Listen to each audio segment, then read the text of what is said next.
Salut les amis, ravi de vous retrouver dans la masterclass numéro 23. Aujourd'hui, on va pas trop parler de techniques de marketing, de persuasion ou autre. On va plutôt s'intéresser à notre vie personnelle, à ce que l'on fait au quotidien pour être heureux. Et la question en fait que j'aimerais te poser, c'est comment toi tu t'épanouis dans ta vie? Est-ce que tu es épanoui dans ta vie? Pour moi, la vie, bien sûr, il y a la sphère pro qui fait sans doute partie intégrante de, euh, de ta vie, mais il y a aussi la vie privée. Et c'est cet équilibre où j'en parlais qui n'est pas forcément tout le temps évident, mais qu'il va falloir du coup essayer de jongler avec en fonction des moments un peu plus, on va dire, pro, des moments peut-être un peu plus privés, pour que tu puisses du coup, en tout cas c'est avec la pyramide de Maslow, l'analyse des besoins. C'est un peu ça qu'on recherche tous en tant qu'être humain, d'accord? Bien sûr, on doit s'éclater dans notre vie privée, on doit s'éclater dans notre vie professionnelle, mais bien sûr, faire des graphiques et le dire comme ça, c'est très simple. Après, concrètement, dans la vraie vie, d'accord? Au même titre que faire du sport, ça paraît très simple, manger sainement, ça paraît très simple, et dans la vraie vie, on s'aperçoit que tout de suite, c'est beaucoup plus compliqué. Donc je suis pas là pour te donner, on va dire, euh, des recommandations. J'aimerais simplement qu'on discute ensemble parce que pour moi, c'est quelque chose qui est important. À certains moments de ma vie, y a des moments où peut-être que soit ça t'arrive aussi, il y a des moments où on est moins bien, où on est moins épanoui.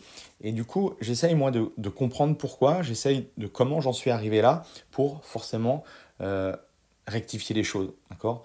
Euh, tout n'est pas, tout n'est pas, on va dire, positif dans la vie. Il peut nous arriver tout un tas de choses qui fait que tout de suite, au niveau de notre morale, au niveau de notre vision des choses, tout ça, ça a un impact. C'est pour moi, c'est quand il y a un petit truc qui ne va pas, ça peut, l'engrenage en fait peut complètement péter à cause d'un tout petit truc, à cause d'un petit caillou qui a été dans un engrenage et qui fait que ça détruit en fait tout le processus. Donc ça, c'est vraiment important. Et il y a un truc qui m'avait impacté. Euh, Peut-être que tu connais le concept de l'ikigai. En fait, il y a 4 piliers importants pour être épanoui. Le premier pilier, ici, c'est ce que tu aimes faire.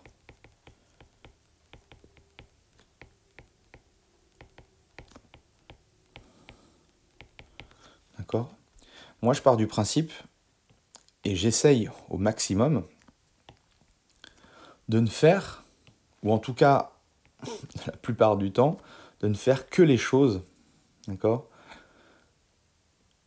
euh, faire que les choses que j'aime.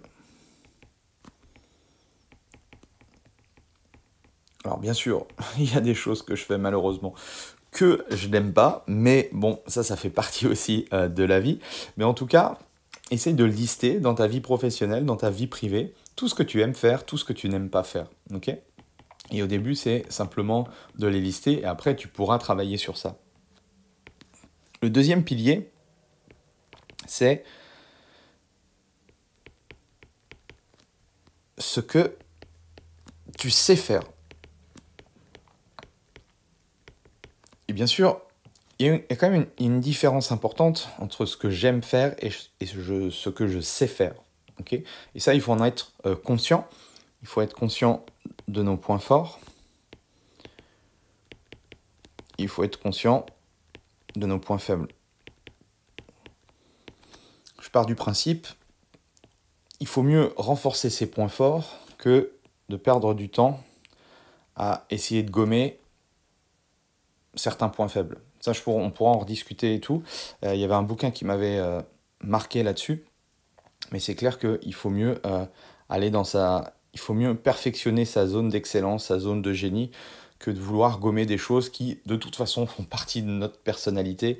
Et quel que soit, même avec l'énergie qu'on veut, il sera très difficile que ça devienne vraiment un point fort. En tout cas, le temps investi ne vaut peut-être pas le coup. Bref, je pourrais t'en reparler de tout ça. Donc, en 1, ce que tu aimes faire. En 2, ce que tu sais faire. En 3, ce pourquoi les gens te paient.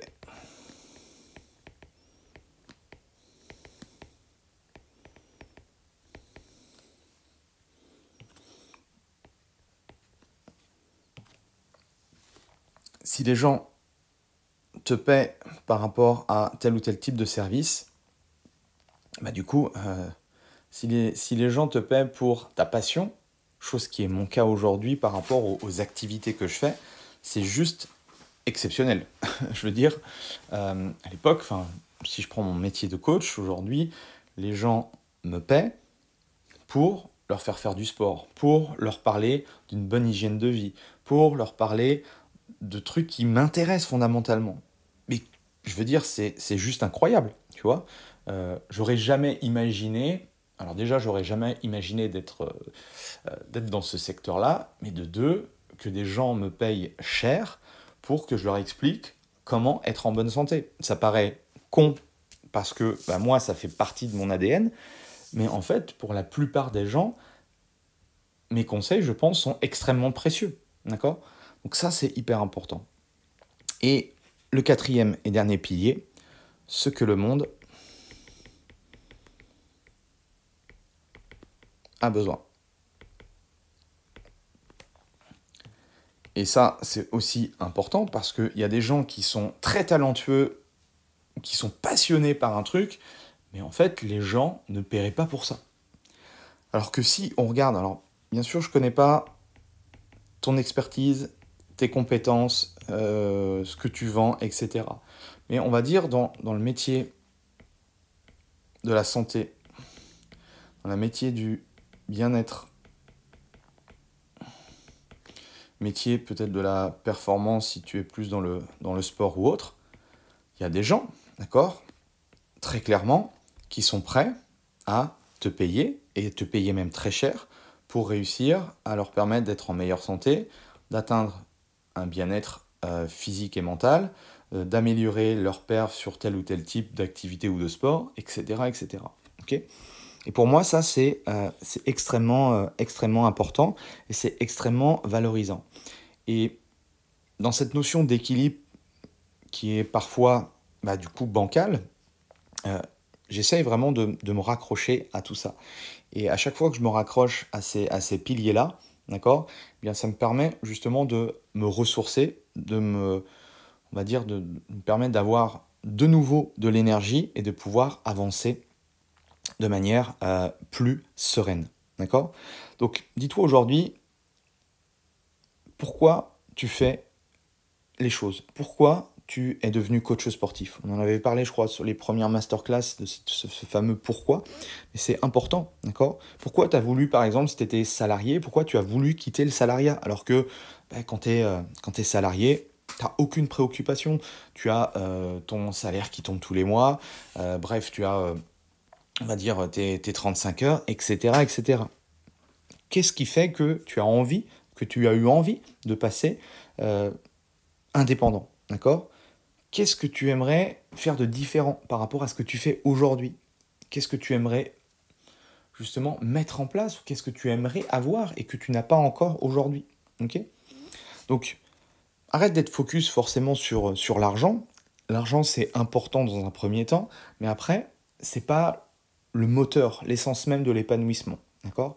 Donc, il y a un petit truc hyper intéressant que j'ai piqué du coup à une coach qui s'appelle Chloé. Donc si tu écoutes cette masterclass, Chloé, merci pour ce petit outil très simple en fait. Et c'est un truc que tu peux faire en fait en fin de journée. Et j'aime bien faire ce petit exercice-là. Et ce que tu vas faire en fin de journée, tu vas noter du coup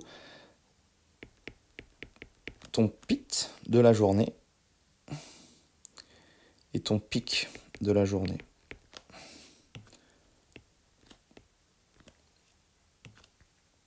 Ici. Donc,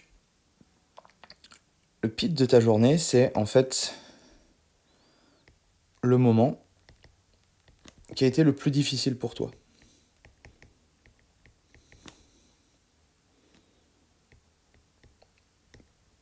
Quel a été le moment le plus challengeant pour toi? Ok? Et le pic de la journée, c'est le moment qui a illuminé ta journée. Le truc où tu t'es senti plein d'énergie. D'accord? Et ça, tu peux faire ça tous les soirs. Ça te permet du coup de déjà de te recentrer, ça te permet de prendre du recul. Ça te permet de faire le point un petit peu sur ta journée, de visualiser les objectifs, de visualiser où tu en es, de visualiser peut-être tes futurs objectifs et d'avancer étape par étape. D'accord? On se nourrit forcément de nos succès, de nos petits succès, de nos petites victoires, mais on peut se nourrir aussi des choses qui ont été challengeantes pour nous, qui ont été compliquées pour nous. D'accord? L'idée, c'est de se relever à chaque fois. Et le fait d'en prendre conscience tous les jours, tous les soirs, ça permet du coup d'avancer. Voilà un petit peu ce que je voulais te partager par rapport à ça, qui est plus un petit peu du développement personnel, même si j'aime pas trop ce terme-là. Mais je pense que c'est plus tu seras épanoui, de toute façon, plus tu vas donner encore plus aux autres. D'accord? Donc pour moi, c'est fondamental et c'était important que je t'explique tout ça. Voilà, n'hésite pas à me dire un petit peu ce que tu en penses par rapport à ça. Et nous, on se retrouve dans une prochaine masterclass. Allez, salut!